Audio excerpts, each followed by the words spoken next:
Welcome to the first Faceware webinar of the year. For everyone who's joining, this webinar is going to be talking about our process behind making the Unreal Online Engine learning course for MetaHuman Workflows using Faceware Studio.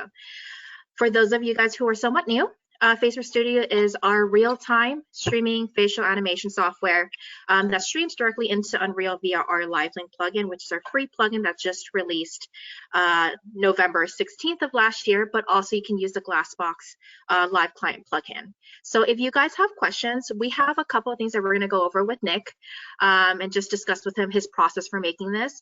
But we welcome you guys to drop any questions into kind of the question box in GoToWebinar, and we'll be filtering out those questions out and answering them as we go through this webinar. And we're really excited because we had some people already drop questions in via email. So it seems like you guys are coming in hot and ready to ask us everything and anything. I think we're going to go ahead and get started. We have a good number of attendees popping in. So quick intro. I am Karen Chan. I am the Business Development Manager here. I work with all of our CG and CG VFX and academic accounts here. That is actually how I met Nick. I met him a little over a year ago when I started working at Faceware. And as MetaHuman Creator rolled out in early access last year around April, I connected with him and said, you know, we have this huge opportunity working with Unreal Engine to release the first third-party partnered course on facial animation through their platform. And with MetaHuman, now things are much more democratized. We want to give people more accessibility to knowledge, support resources. And working with Nick, he is a very talented instructor. He currently works at Drexel. So I'm going to throw it to you, Nick. Can you give us a little bit more about your background? Sure. So, these days, yes, I teach motion capture, virtual production at Drexel University in Philadelphia. Before coming to Drexel, I had a career working in feature film visual effects. And so I come from a production background. So I've worked in some larger feature films. I was really fortunate and lucky, actually, that one of the first films I had the opportunity to work on was Curious Case of Benjamin Button. And of course, back then, the whole idea of creating digital humans and putting them on screen for any period of time involved many artists, hundreds of millions of dollars. I was just one small cog in that whole production. I wasn't working on the animation of the face, but I was definitely part of that whole idea of the first hour of the film. The main character's head was animated and rendered out of computer graphics programs. And so, along the way of now, I have a master's degree in animation and visual effects and ultimately have landed at Drexel University. I've been teaching there for about a decade now. And I ran the animation and visual effects program there for 6 years. And since then, I've launched what is now actually becoming the immersive media, the virtual production program. So we actually have a degree in that. And of course, motion capture has been a big part of that. It's developing this course is kind of almost like all of this has been funneling towards that. One of the things I was also really fortunate to be a part of last year was one of the Unreal Engine virtual production fellowships. So I was a fellow in the spring of last year. And so that really gave me the opportunity to learn directly from many of the experts inside of Epic Games. And since then, I've actually had the opportunity to work with Epic Games directly on a number of projects, including authoring this course, but also have been brought in as an Unreal artist or consulting instructor on some projects. And so it really takes all of my background and skills that I've developed as an instructor, as well as my production background and my things that I've learned about Unreal Engine and Faceware. I mean, I think I probably started working with Faceware tools back in 2015, maybe it was. So it's been a few years that I've worked with different Faceware products. And so it's been really fun to get to share this and put out a course that's free for everyone to use. And I'm really excited about it. Yeah, and I think that was one of the biggest things we were looking for when we were looking for a course author. Someone who is familiar with Faceware Studio and has used it for a number of years. Now, you're also an instructor at Drexel, so kind of walk me through how you were able to kind of make this a much more unique course than what you would normally get in an academic setting. What do you think sets this course apart, specifically for folks who are perhaps coming in as a student or even as a professional? Sure. Yeah, I mean, the design of this course is really so that anyone who is even at the beginner level can pick this up and use it. So Unreal's online learning portal has a course that's called Your First Hour in Unreal Engine. So I do recommend that folks do that before they pick up the course that we've authored here. It provides an introduction into Unreal Engine and just the terminology. So this course assumes that you have at least that level of familiarity with Unreal Engine. But the things that really set this apart is that when I teach motion capture at Drexel, that's a 10-week course. It's happening over 3 months. It's incorporated with full body mocap, with our Vicon system and things like that. And this is really just focused on getting folks up to speed with using the video sources that Faceware supports as a means of driving MetaHuman faces. So it doesn't assume any special equipment or anything like that. So you can use it with a webcam. If you have a Faceware head mounted system, that's great, but it's not required. Really, you could get up to speed with free Unreal Engine installed. My understanding is Faceware has like a free 30-day trial of Faceware Studio, so folks could download that and use it, and then the course itself is free. And in total, I think there's maybe 2 hours or so of video lessons, and they're all broken up into 10-minute snippets and that sort of thing. So it's designed to be very approachable, and it starts out with you've got the software installed. Here's how to start getting it set up. But from there, it does add additional value for folks that maybe have already used the software a little bit and digs into some of the deeper functionality. So there's a module, for example, on how to get into Faceware Studio and develop actually custom response, in terms of how the different channels are translating the data for MetaHumans. And so you can actually use a little bit of Python code and script your own little calculations to adjust how Faceware's data is responding to a particular performer. And then it gets into adjusting different curves in Unreal Engine, so you can customize how a performance response is actually mapped onto a MetaHuman.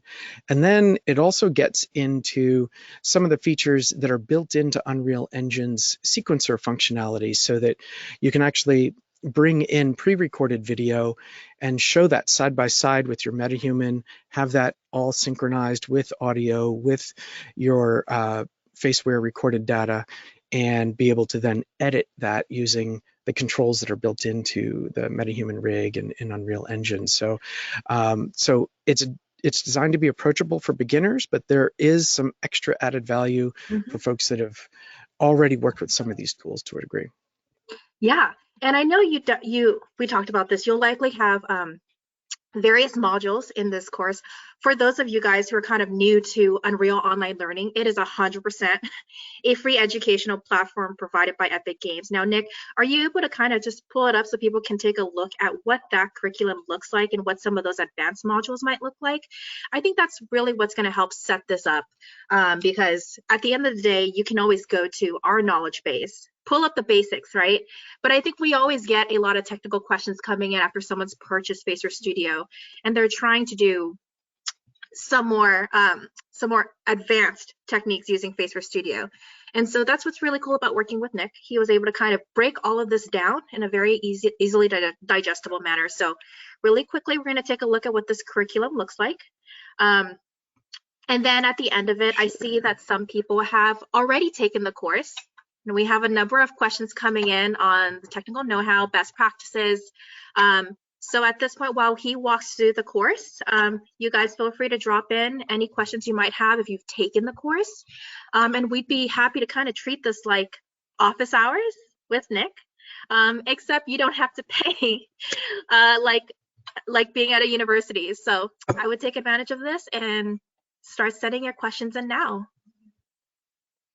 All right. So am I sharing a screen now? I think Yes, you I are. have it shared. Yes, you All right, are. great. So, I just got to this through a quick Google search of Unreal Online Learning, and that brings you to this main learning portal. And you'll need your own Epic account to log into that. So now you're going to see all the courses that I've been taking. And inside Content Library, you can find this course by searching just for the word MetaHuman. So hopefully you can see that. And then here it is, MetaHuman Workflows with Faceware Studio. So that's how quickly you can get to the course. And once you've opened up the course, you'll see that there's a number of modules, and each one has a title to kind of explain what's in there. There's a project file that you can download. So that's another element of this course is I actually put together a project that you can download in here, and that project includes some extra special features as well. So let's take a quick look here at all the modules here are listed in this left-hand side. So there is a module on installing Faceware Studio. Now there are two different ways of getting the Faceware Studio data into Unreal Engine. There's a tool called Live Client, a plugin called Live Client. That's from a company called Glassbox. And this is the original plugin that worked with the original version of Faceware Studio. And that, of course, still works today. So there's a module on how to set that up and use it. The newer version of Faceware Studio that's currently available, 1.5, uses the free Livelink client plugin. And so there's an entire module on setting that up. And of course, each module is mostly just a video demonstration of, here's the buttons to push, and here's what you expect to see, and then how to, basically walking through everybody through each step of setting up each part of this workflow. But then we get into some extra features like tracking optimizations in Faceware Studio. And so in Faceware Studio, there is a panel here. I have Faceware Studio running. There's a Faceware animation tuning panel here. And this is where you can really just factor in essentially a multiplier through all the different channels of data. So when you're tracking somebody's face through either recorded or live video, it's essentially generating a value for, well, to what degree are the eyes extra open, or to what degree is the jaw open, and that ultimately is a value that's displayed here. And you can use multipliers if you need to adjust that for a particular performer. And so there's a lesson on that. Then there is, this is kind of the one of the things I alluded to earlier in this expressions, these custom expressions. And so there's a functionality in Faceware Studio where you can basically go through and use Python to customize its response curve. It's a little bit easier to see here if I share my screen directly. So there's over here, besides animation tuning, there's animation effects. And this is where you can actually go in and create a little Python code. And again, the video tutorial goes through this step by step, but this is kind of just a quick demo of that it exists, and there it is. In fact, the video is, less than 9 minutes long, and so it's pretty simple and straightforward.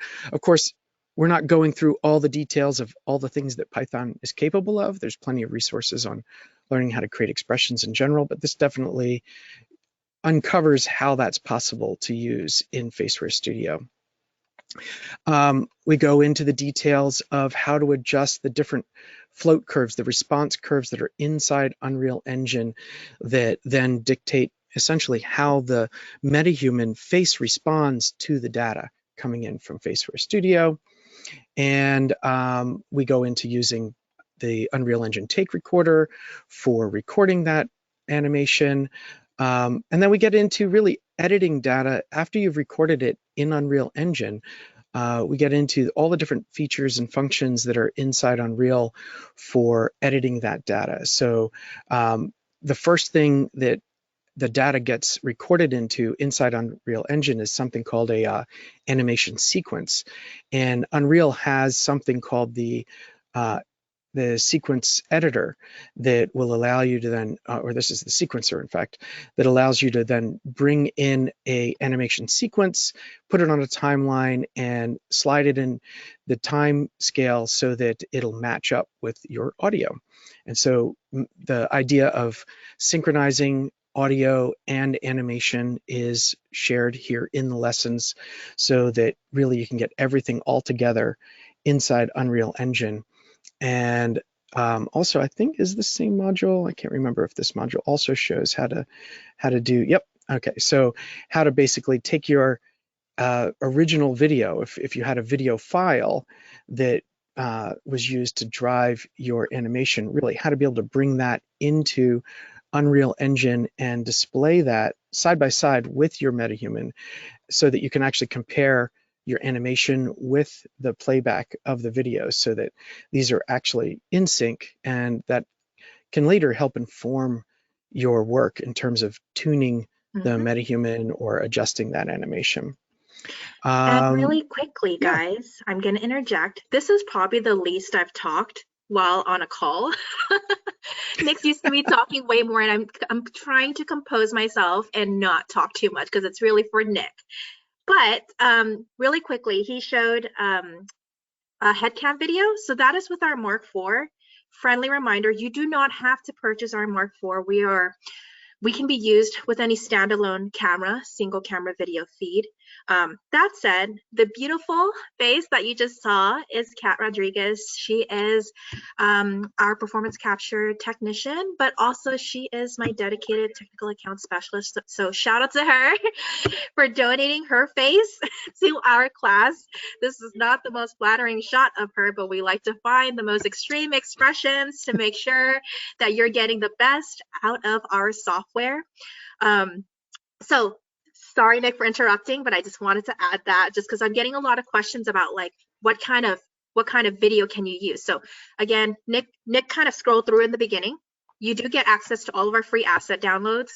However, you don't have to use CAT if you don't want. You can also try it with your own webcam if you want to record very specific movements. But again, we have free assets for you, or you can use your own. So throwing it back to Nick.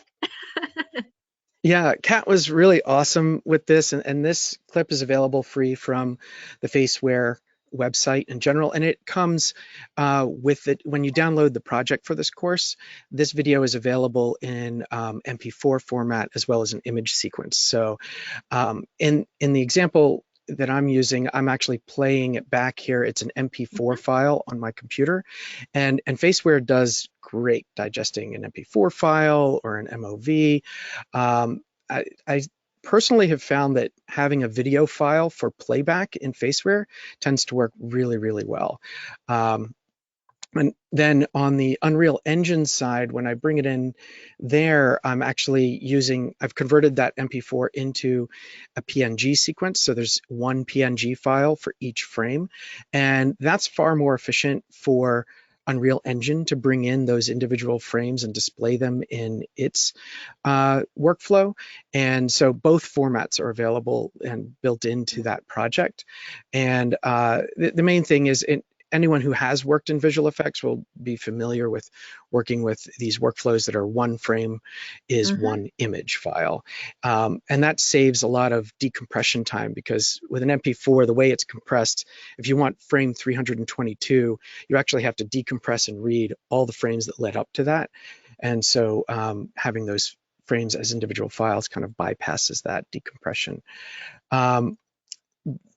Another thing that's demoed in this, again, Kat was awesome. She recorded this video, and it's really this absurd line about a hungry purple dinosaur.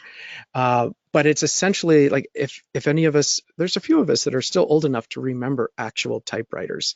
And there used to be a type out, you would type out the sentence that, the quick brown fox jumped over the lazy dog. When you typed that sentence, you had touched every single letter on the keyboard, and that was a great way to just double check, is this typewriter working, and do all the letters look correct on a piece of paper. And Kat's little line here about a hungry purple dinosaur eating a whole bunch of things really goes through a lot of different expressions and a lot of different visimemes being the different shapes that our face, particularly our mouth, makes for different syllables when it's pronouncing different words. And so that's why this clip gets used. And I actually also used a little bit of a hyperbole or something in terms of how this was used in an edit. And I think one of the things that the hungry purple dinosaur actually eats is a jabbering crab. And I actually used that as an example, like, okay, we just found out that our dinosaur is allergic to shellfish, so we need to edit that line out. And so in the sequencer editing, we actually take out part of the line from the middle and then actually take the beginning and the end of the animation and bring them together and blend them. And so that demo is actually in sequencer editing. And so that's one of those things that it just kind of came together because of the way that Kat delivered her line. But we kind of go through how to do that, how to slice an animation clip in half and take out a piece out of the middle and then blend that middle together so that the performance doesn't have a hiccup or anything like that. It just blends smoothly from one part of the line to the other. So that's in the sequencer editing module. Another question, Nick. Yeah, go ahead. Can you update the face model on the right side in Faceware Studio to a different one?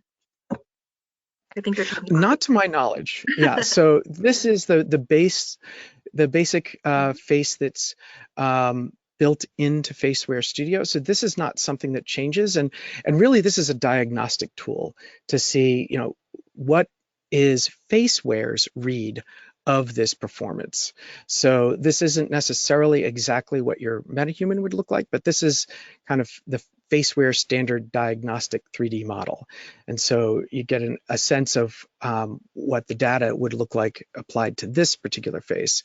The nice thing with MetaHumans and Faceware Studio is that through Live Client, through Livelink, you actually get to see the data live on your MetaHuman. And so you can actually use any face that you would like, any MetaHuman face, live with the data. And I think I show that here in this module, where this is actually the module for kind of tuning the curves in Unreal Engine. And so what I do is I kind of set up a little bit of a split screen where Faceware Studio is running live in the lower half of the screen, but you can see the MetaHuman receiving that data in the top half of the screen. And so then this informs, the settings and the data that you're adjusting so that you can see how it's actually being applied to the MetaHuman live. And so you can use it that way and essentially use any MetaHuman face as your final output, and you're seeing that data live. In this case, the data is being streamed, and this also works across computers. So you could have Faceware running on one computer on the network and driving a MetaHuman on another computer. And so that way you can use any MetaHuman face to evaluate. But inside Faceware Studio, it's just this guy. Yep. Quick question, you went over that there's a Python module. Is Python required? So Python is the scripting language for the motion effects panel in Faceware Studio. So you can't use another programming language in Faceware Studio specifically. That's the language, the scripting language that's used here. Scripting in Unreal Engine supports both Blueprint, which is its native scripting language. Of course, it also supports C++, which is the underlying coding structure for Unreal Engine, but it also does support Python. But for this workflow, if you were to create a custom motion effect here in Faceware Studio, that has to be Python. Cool. We have a couple of easy and more technical questions. Let's knock out some of the easy ones because I know you know them, Nick. Can Faceware handle the tongue animation? Folks have found that the teeth and tongue are the least convincing part. There's various ways for you guys to make it more convincing. Now, Nick, can you talk us through what that would look like? Sure. So Faceware does not track the tongue because 90% of the time the tongue is occluded by the lips or the teeth, and so there's no tracking data there. But of course, the MetaHuman rig does support that. So there is, you can use the editing features in Sequencer to add that motion in. So if you've recorded that data, you can add it in, but it isn't something that can be done necessarily live through Faceware Studio. There are some solutions out there that drive the tongue, but they're actually tend to be driven by audio. And so they're actually listening to the different syllables and using a machine learning system to apply tongue animation. But the Faceware Studio workflow doesn't track the tongue. Yep. Is Take Recorder in Unreal Engine the only way to capture takes with Faceware Studio? And second to that, how does Faceware Studio sync up with timecode? Okay, so technically you are not limited to just Unreal Engine, but Faceware Studio is designed as a track and stream the live data solution. So there is not a record feature built in to Faceware Studio. However, there is a plugin for Autodesk Motion Builder. So you could use Motion Builder instead and record your data stream there and use it in a Motion Builder based workflow.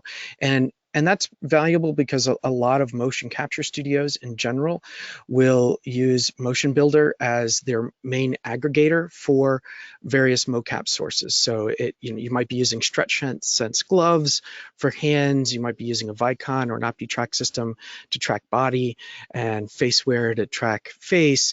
All of those individual mocap sources could be brought into Motion Builder, applied to a single character, and either recorded there or then further streamed to things like Unreal Engine. So that is also an option for that recording. And while our class is focused solely on Unreal Engine, it's also important to know that we have a free plugin for those who are Unity users as well.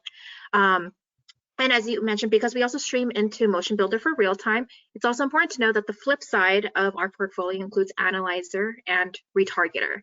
Now that's for post-process. Faceware Studio is our real-time standalone program. There's a question about whether this was standalone. So yes, it is standalone.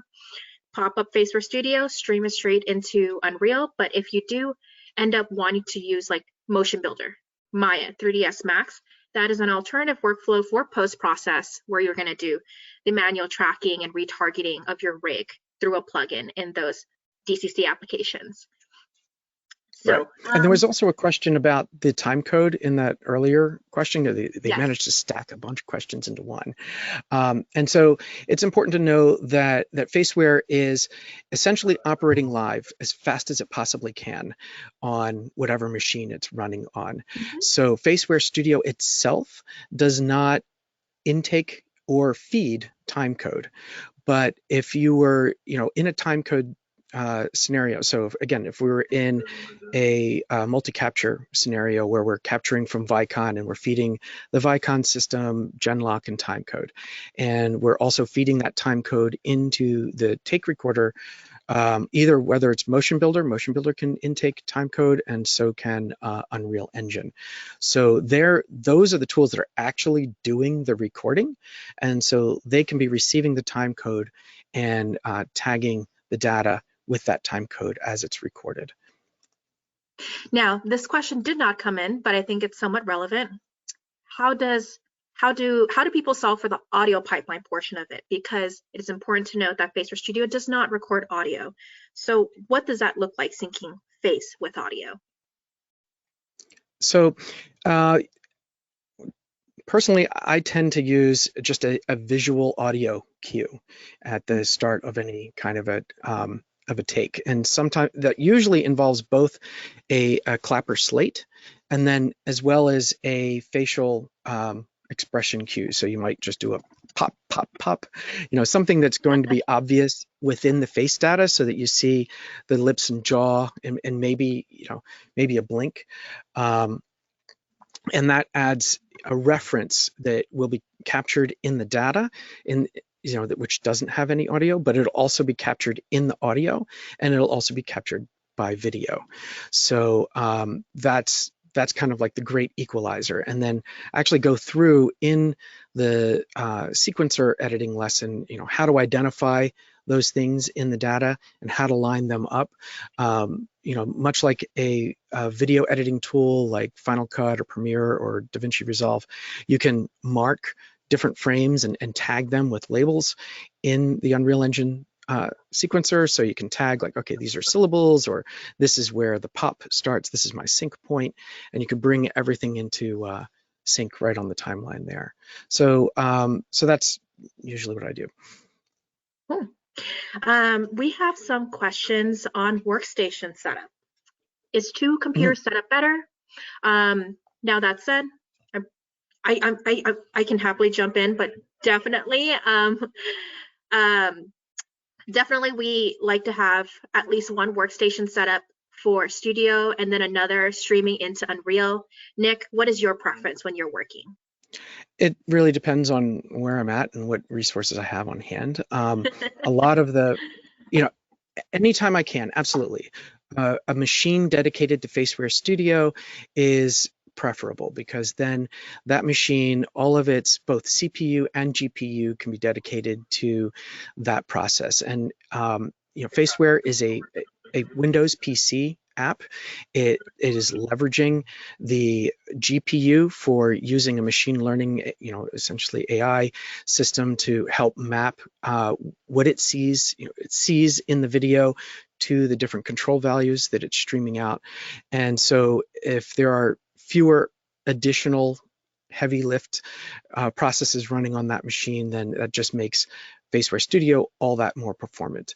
And then Faceware Studio is making that data available over your network. Ideally, you would use a hardline Ethernet connection for that. And so, actually at this moment, I'm running Faceware Studio on two different machines, and I have a laptop in front of me that has Unreal Engine on it, and you can kind of see it in front of me here, and off to my one side, I have Faceware Studio running, and I'm just trying to see if I can move. There we go. So there's Kat running in Faceware Studio on one machine, and you can see that as I move her, it moved the timeline in Faceware Studio on that PC.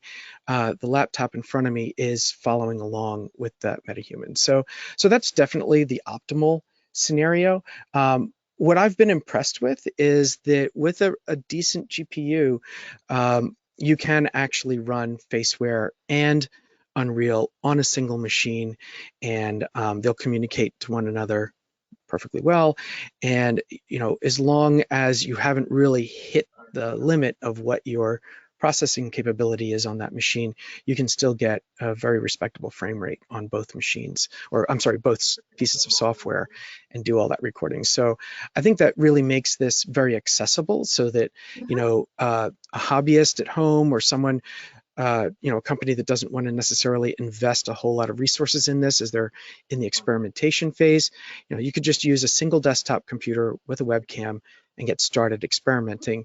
But then ideally, if I was working towards a production scenario, I would definitely dedicate one machine per Faceware feed, and then another machine to do the Unreal Engine side of things. Now, because I did mention Analyzer Retargeter, there's a bunch of questions coming in on how do you get a good result using Faceware Studio versus Analyzer Retargeter post-process. So walk us through that, Nick. I think in my opinion, obviously Analyzer Retargeter is going to have a high level of fidelity and accuracy because there's more custom animation controls. But Nick, walk us through kind of the importance of using Faceware Studio, just because it's a turnkey workflow, especially for a lot of beginning users. Really, the secret sauce to that is both the custom expressions that you can create in Faceware Studio, and they can be created and saved as a profile per performer. So you can basically, shoot some reference video of your performer and have that as a video clip, and you can, compare that performer on the Faceware screen with your resulting MetaHuman expression. And you can use the Python scripting abilities inside the motion effects panel in Faceware Studio to then kind of custom tune the data that's streaming out of Faceware Studio in response to different expressions on that performer's face. That, and then also there is a folder of what are called float curves in Unreal Engine that come with either the Livelink plugin or with the Glassbox plugin. And essentially those are response curves, kind of like in Photoshop, where you might bring up a curves filter and use that to adjust, well, how dark is dark? And in the middle, like I just want my light shadows to get a little bit darker, but what I want my darker highlights to get even a little bit brighter. And so you can make these kind of really customized response curves. So the data coming in is 0 to 1, and that's linear. But then the output value that passes through this curve can be really tuned. And so you can really tweak things there. And I do have a lesson on that in the course on how you can adjust those curves so that, you know, maybe as someone opens their mouth, maybe they speak a lot with their jaw closed, and you want the MetaHuman to really pick that up. You can tune that response curve right there in Unreal Engine. And so those are the two things that you can do inside both Unreal Engine and Faceware Studio that are, to a certain degree, rough corollaries to some of the things that you can do with Analyzer and Retargeter. The nice thing is that both of those adjustments, the motion effects, the Python code, the response curves in Unreal, those are live. So you could then, you know, the results of that can then actually be used for some kind of a live performance if necessary. And that's something that Analyzer Retargeter can't do. And then the final step, the final thing that you would do in an Analyzer Retargeter workflow is ultimately you've baked that animation onto a facial control rig in something like Maya. You can then edit those results. And again, that's kind of what you can do in Unreal Engine, in the sequencer in Unreal Engine. You can get into the individual control curves of the MetaHuman and adjust that performance as needed. Nick, you're getting some really cool questions come in. I think everyone's really engaged. Really cool to see. We have 143 people, Nick. This is amazing. Nice. A couple more questions that I want to make sure we knock out. Sorry if this has already been addressed, but are there API calls for Livelink so that it could be run in the background of a packaged UE4 eSport in a very one-click way for the user? Oh, I am not 100% sure, but I believe that should be possible. I have not done it, so I will just flat out say that I have never done that. I've always run Livelink in editor and in simulate mode, but in theory, simulate mode is just simulating what a packaged project would do.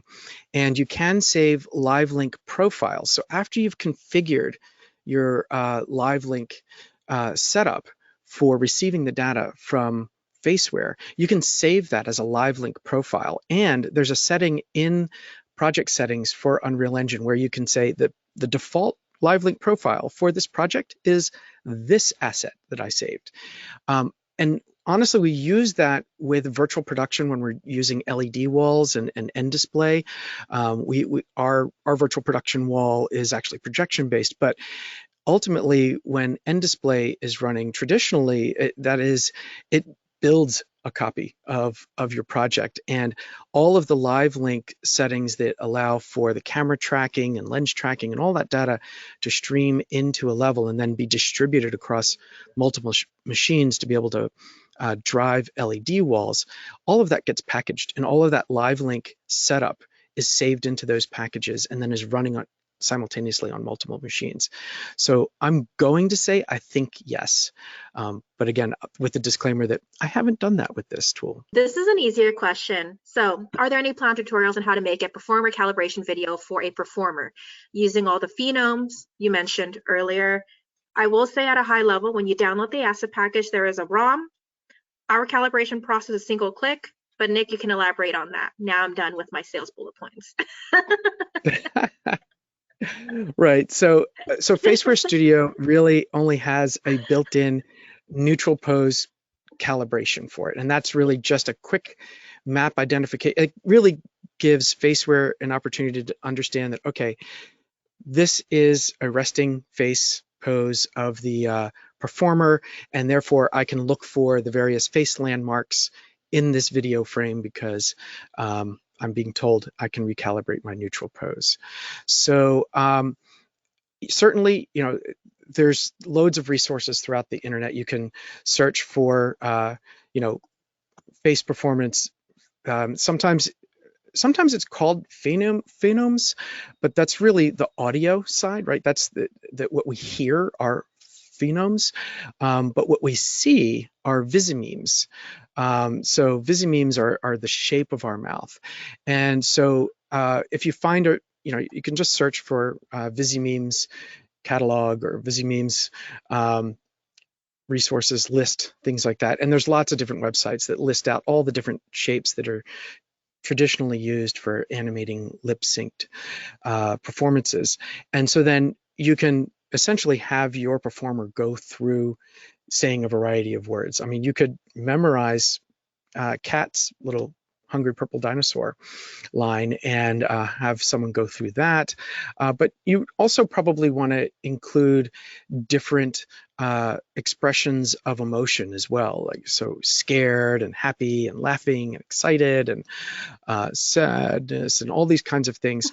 So really you would want to ideally essentially inventory what are the emotions that our character, the finished character, is going to need to display, and also what are all of the dialogue that we're going to capture, and have a performer essentially go through that list. So each company has its own. I've worked with a couple different companies and under NDA, so I can't share what they use, but I can say that each organization that I've worked with that does this has something that's a little bit different.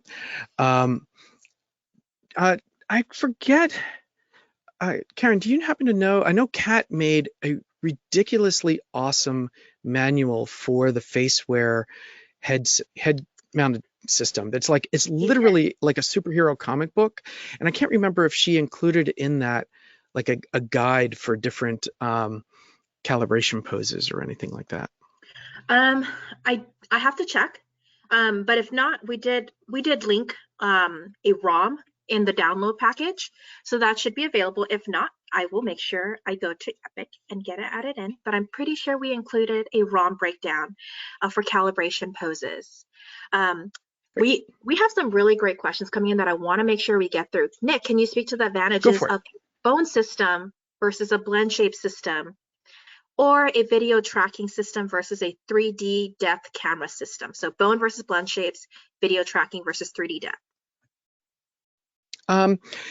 Really, bone versus blend shapes are just really two different mathematical systems for manipulating the face, right? So you could, in theory, create a joint-based system that could mimic anything, almost anything that a blend shape could do. But I suppose the advantage of a blend system is that it's a little bit more intuitive for the artist to create it, because an artist, let's say, you want to do a smile, and you've got, I've got furrows here that lead from my nose to the corners of my mouth when I smile, and things like that.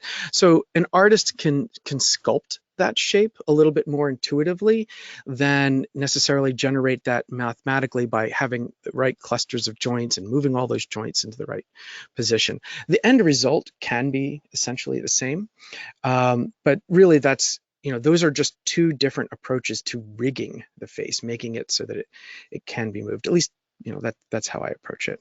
And then in terms of the depth-based versus the 2D video-based, is that generally the landscape of a human face is pretty similar. In terms of the vast majority of us have essentially the same layout, and it's one of those things that if you ever, take drawing classes, we learn about the proportions of where the eyes are relative to the top of the head and the chin, and where the nose is, and such. And so that topology is going to be pretty similar across different faces, as well, both two-dimensionally and three-dimensionally. So I think, where a full depth three-dimensional system is really, really critical is when you're absolutely recreating a, particular performer, right? So a lot of the, high fidelity digital doubles used in feature film projects these days, they're hiring an actor that for millions of dollars, and they want to get that performance on their digital human. And that's where, capturing all the 3D nuance of how their skin stretches and behaves, and all the little nuances of that signature performance, capture it all three-dimensionally. And then usually there are still animators sitting in between that captured data and what ultimately gets onto the finished shots. But all that three-dimensional fidelity really becomes useful. I do know that the Livelink app on the on cell phones, on the iPhones, does use the depth camera that's built into those phones. But honestly, my experience right now, this is not a testament to depth cam versus 2D video, but it's just about the fidelity of these applications. Mhm. I'm finding that the Faceware solution tends to have more data, more accuracy, and more of the performance comes through on that. I know that, like, if I hold the Livelink app with my phone in front of me, like, I can see tracking inaccuracies just in the mesh in the app alone. And so it's using the depth camera that has improved that. But I think one of the things that I have in the background of my mind is that app was originally designed to drive the facial performances for more, stylized characters. The company that made that, Epic Games, they make Fortnite. They drive Fortnite characters with those. I'm personally finding that I really like the Faceware tracking, and I tend to use I have both tools, and I lean to Faceware when I'm Yeah. tracking for MetaHumans. And we are all big fans of Epic Games here. So again, Oh yeah. those two things, the free Livelink and then Faceware Studio, can always coexist. But what we're hoping for here as we release this course is that this will give you guys more accessibility to a tool that is commonly used in productions. You're going to have so many options for customizing your animation to a higher fidelity in Faceware Studio. But furthermore, for those of you taking this course, it is 100% free. You can download a free trial. This whole webinar is not meant to sell you guys. You guys are just here to ask us all your questions and make sure you get great facial animation. But at the end of it, we did also release an indie price offering at $179 in the first year. So that is a huge discount off what folks are used to. So especially if you're indie, you fall in love with Faceware, feel free to check out on our web shop the indie offering. There are a couple more things. My webcam can only give me 30 FPS at a very low resolution. How can I get higher resolution at higher FPS? My gut tells me you need a better webcam, but Nick, you can answer that. Yeah, I mean, obviously you will be, you'll be limited to the technology that you have on hand. However, a lot of cell phones these days, for example, can record video at high frame rate. So you can record a slow motion clip, and you can record that slow motion clip at HD or even 4K, I mean, depending on how good your cell phone is. And really, the fidelity of the Faceware tracking pretty much tops out when you get to like 1080p on your video. So if you take a 1080p frame, you turn it on its side so you've got the face filling the frame vertically, the fidelity you're getting from that is not going to be appreciably less than shooting that same clip in 4K. I mean, it's just you're giving more pixels for the software to analyze, and so you've reached a point of diminishing returns once you get to 1080. But one of the things that you can do to really dramatically improve the fidelity is increase your frame rate. And so you could record a video, in 120 frames a second, 240 frames a second. And now you're getting all of those little subtle motions that happen in between the animation frames if your output's going to be 30 frames or 60 frames. And typically when those videos are recorded and encoded, they're actually encoded for playback at 30 frames or 60 frames a second. That's how you get slow motion. So it was recorded at 120, it's being played back at 30, or you recorded at 240, it's being played back at 30. So you could take advantage of things that way. And again, because Faceware is not limited to live data, you can use those recorded files then to drive your character. And then in Unreal Engine, you can record, let's say, at that 30 frames a second, you're getting the slow motion performance. It's a right click on your animation asset, go to properties and say playback speed and say 8. And now your 240 frame a second video is playing at the proper rate. And so that would be my chief advice on that. Are there examples of tuned high fidelity metahumans with Faceware Studio results similar to the quality seen in the Epic Games review trailer of the metahumans? So far, most of the users on YouTube seem to use the software out of the box, but they're interested in seeing creators do something more at a refined level. I can also chime in a little bit on that. So you guys, Nick is an Unreal Fellow, so is the talented Joe Rosh. I think he is now head of training at GNEG.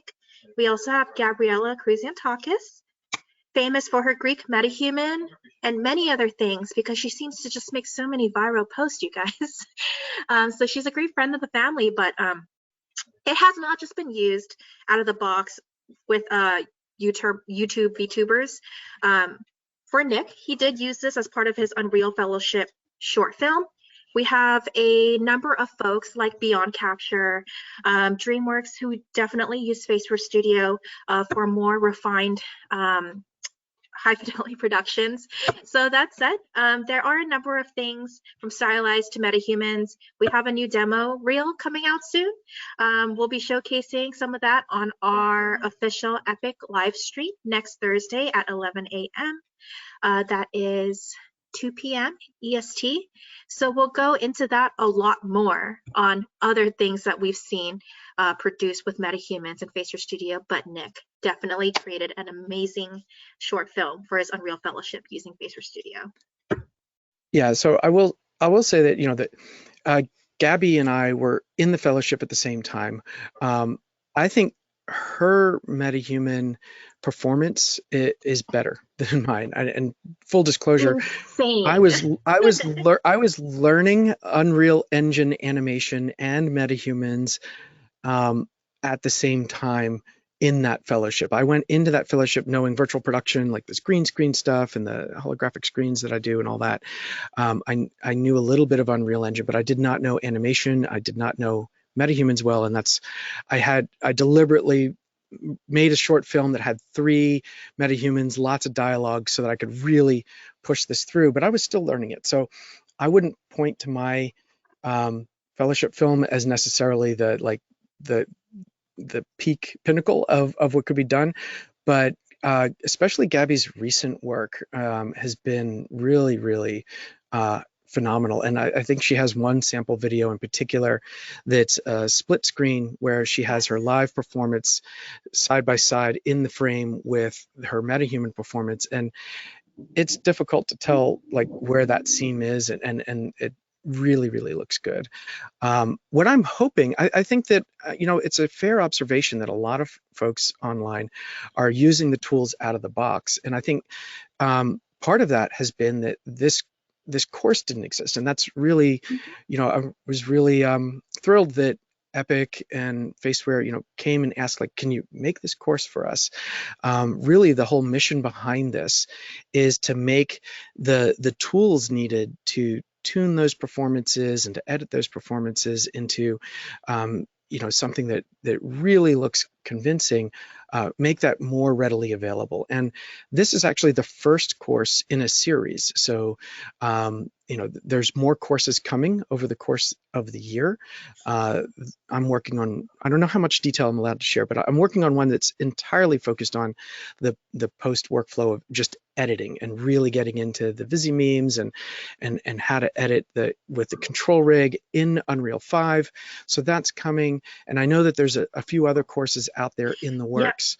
And our second course following this, I believe the release is next month, is on Analyzer Retargeter, taught by Simon Habib, lead facial animator at IDOS. He also worked with his team using Faceware for Guardians of the Galaxy. They won Best Narrative at the Game Awards.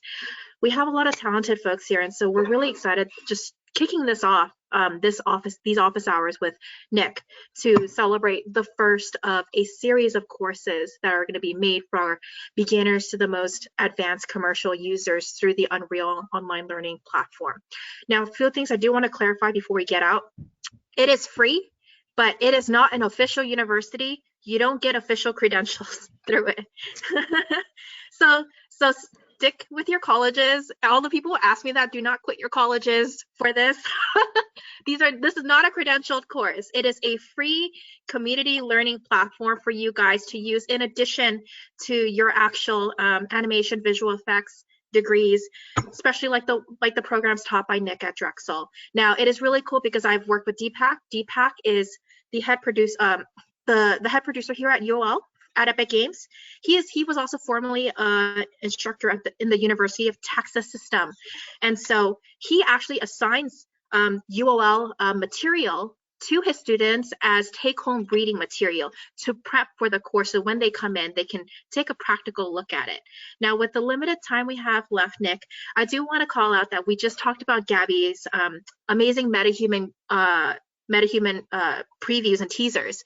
Now, we do have a webinar coming up with her on February 25th, next Friday. So in two weeks, we'll have a webinar with Gabby Kruziantakis. She is also a fellow Unreal Fellowship artist. She actually started her virtual production journey having no knowledge of this at all. So it's really a great testament to see someone who's just started as a true beginner. She didn't even go to VFX school, you guys. So it's really cool to see her journey, but also bring her on as part of our webinar series so she could talk through her behind the scenes process on how she made her MetaHumans, how she brought her MetaHumans to life.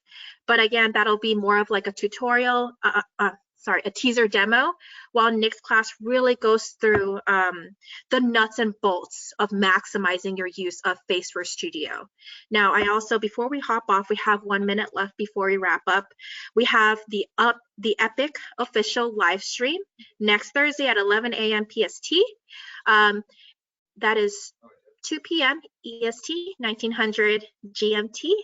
So what that is, it's going to be hosted through the official Unreal Engine Twitch channel. So if you guys want to catch that, it is with Jax Lee from ILM, Nick from Drexel, our first course author, Gabriella, as well as Simon Habib, and it'll be hosted by Deepak, our UOL head producer. And so again, we're going to be talking about the democratization of these facial animation tools through the onset of MetaHumans. And I think I covered off on most of what we need to share with you guys. Now, there are quite a few questions that came in. You guys are engaged, and it's actually quite scary how many questions came in. You guys should have gone easy on us. We'll make sure we answer all those questions. We won't leave you in the lurch.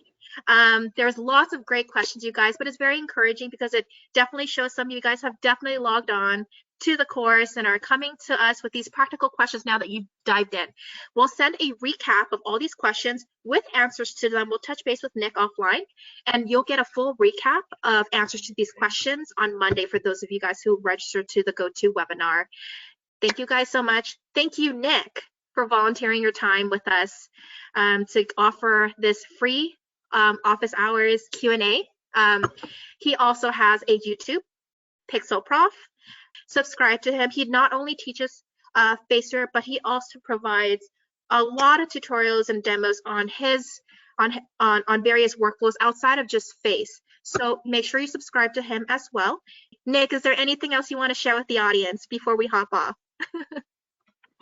Obviously, of course, if I get to do this, if anyone's in high school and wants to learn this stuff, definitely be Oh, checking out the Drexel University programs.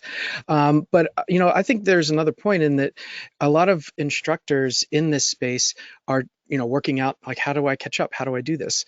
And so I think that regardless of what university you're teaching and even high school level, all of these tools are free, and so if you have access to a computer that has a good GPU, you can go to these lessons and assign them as assignments to students and have students start to learn and develop these skill sets as they go.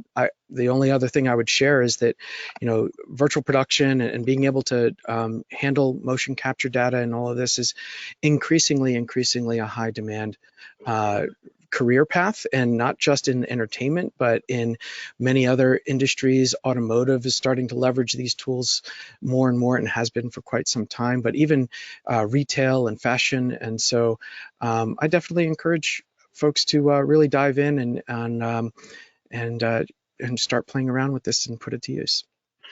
actually, I have one last question, Nick, because it's coming from an instructor at Orange Coast College.